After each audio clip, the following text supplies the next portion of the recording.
हज़रत यूनुस अलैहिस्सलाम इस बात से बिल्कुल बेखबर थे कि उनकी कौम तौबा कर चुकी है।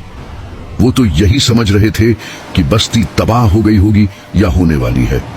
वो चलते चलते समंदर के किनारे पहुंच गए।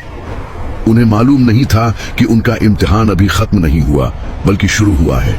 सामने एक कश्ती खड़ी थी। जल्दी करो, हमें सूरज ढलने से पहले निकलना है।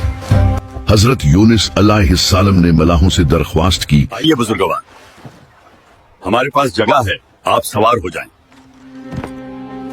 आपका चेहरा मुबारक देखकर लोगों ने पहचान लिया कि ये कोई नेक हस्ती हैं, इसलिए उन्हें इज्जत के साथ कश्ती में बिठा लिया गया। कश्ती रवाना हुई। समंदर पुरस्कून था, लेकिन जैसे ही कश्ती बीच समंदर में पहुंची, अचानक लहरें बिफर गई। एक ऐसा तूफान आया जिसने सबके होश उड़ा दिए। कश्ती तिनके की तरह हिचकूले खाने लगी।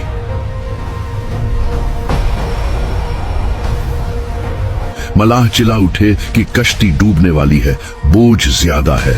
ये कोई आम तूफान नहीं था, ये अल्लाह की तरफ से एक बुलावा था। हजरत यूनुस अलैहिस्सलाम खामोशी से सब देख रहे थे।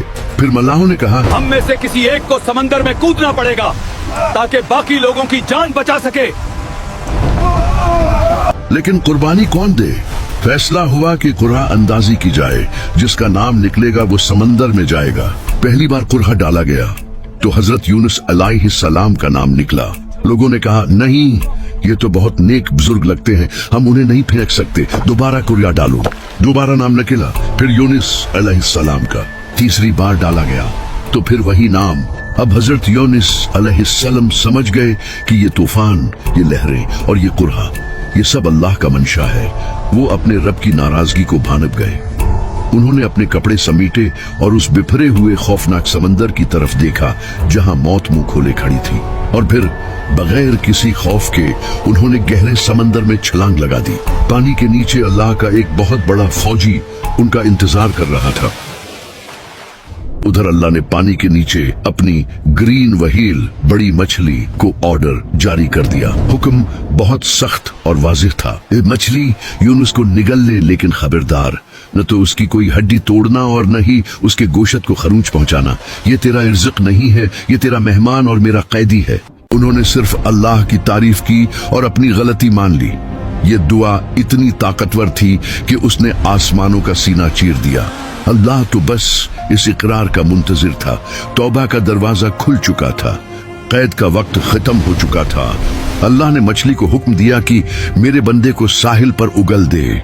मछली ने हुक्म की तामील की और हजरत यूनुस अलैहिस्सलाम को एक वीरान चटील मैदान, जिसे कुरान ने अराक कहा है, वहां पर उगल दिया। मछली के पेट की तेजाबियत और गर्मी ने आपके जिस्म मुबारक की खाल को इतना नर्म और नाजुक कर दिया था जैसे कोई नू मौलूद बच्चा हो। जिस्म पर कोई बाल बाकी नहीं रहा था। हड्डियां कमजोर हो चुकी थी और सूरज की तपश बर्दाश्त करना नामुमकिन था।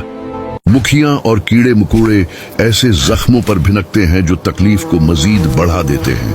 यहाँ अल्लाह की रहमानियत का एक और मुजज़ा जाहिर हुआ। कुरान कहता है कि हमने उनके लिए शजरतन मिन यक़तीन, एक बेलदार दरख्त उगा दिया। मुफस्सिरीन और जदीद तहकीक के मुताबिक ये कद्दू या उसी नस्ल का कोई पौधा था। अल्लाह ने ये दरख्त ही क्यों चुना? क्योंकि उसके पत्ते बहुत चौड़े और नर्म होते हैं जो ठंडा साया देते हैं, और सबसे बड़ी बात ये कि इस पौधे के करीब मक्खियां नहीं आती। हजरत यूनुस अलैहिस्सलाम उस दरख्त के साये में आराम फरमाते रहे। अल्लाह के हुक्म से एक पहाड़ी बकरी आती जो उन्हें दूध पिलाती। आहिस्ता आहिस्ता आपके जिस्म पर गोशत वापस आया, खाल मजबूत हुई और ताकत बहाल हो गई। जब आप सेहत याब हो गए तो अल्लाह ने हुक्म दिया, ए यूनुस, अब अपनी कौम की तरफ वापस जाओ। हजरत यूनुस अलैहिस्सलाम नीनवी की तरफ वापस चल पड़े। उनके जहन में शायद यही होगा कि वो बस्ती तो अब राख का ढेर बन चुकी होगी, वहां कोई जिंदा नहीं बचा होगा। क्योंकि अल्लाह का अजाब जब आता है तो कुछ बाकी नहीं छोड़ता। लेकिन जब वो शहर के करीब पहुंचे तो उनकी आंखें हैरत से खुली की खुली रह गई। उन्होंने देखा कि बस्ती आबाद है, लोग जिंदा हैं, बाजारों में चहल पहल है। जब लोगों ने हजरत यूनुस अलैहिस्सलाम को देखा तो वो खुशी से दीवाने हो गए। वो दौड़ते हुए आए उनके यूनिस अब अपनी कौम की तरफ वापस जाओ। हजरत यूनिस अलैहिस्सलाम नीनवी की तरफ वापस चल पड़े। उनके जहन में शायद यही होगा कि वो बस्ती तो अब राख का ढेर बन चुकी होगी, वहां कोई जिंदा नहीं बचा होगा, क्योंकि अल्लाह का अजाब जब आता है तो कुछ बाकी नहीं छोड़ता। लेकिन जब वो शहर के करीब पहुंचे तो उनकी आंखें हैरत से खुली की खुली रह गई। उन्होंने देखा कि बस्ती आबाद है, लोग जिंदा हैं, बाजारों में चहल पहल है। जब लोगों ने हजरत यूनिस अलैहिस्सलाम को देखा तो वो खुशी से दीवाने हो गए। वो दौड़ते हुए आए, उनके गिर्द जमा हो गए और माफी मांगने लगे। ए अल्लाह के नबी, आपके जाने के बाद हमने अजाब को अपनी आंखों से देखा, हम डर गए और हमने सच्चे दिल से तौबा कर ली। अल्लाह ने हमें माफ कर दिया। कुरान पाक सूरह साफात 140-128 में अल्लाह बड़े फख्र से फरमाता है कि और हमने उन्हें 1 लाख या उससे जायद लोगों की तरफ भेजा, बस वो ईमान ले आए तो हमने उन्हें एक वक्त मुकर्रर तक जिंदगी का फायदा दिया। ये तारीख का वाहिद वाकया है जब अजाब के आसार जाहिर होने के बाद किसी कौम की तौबा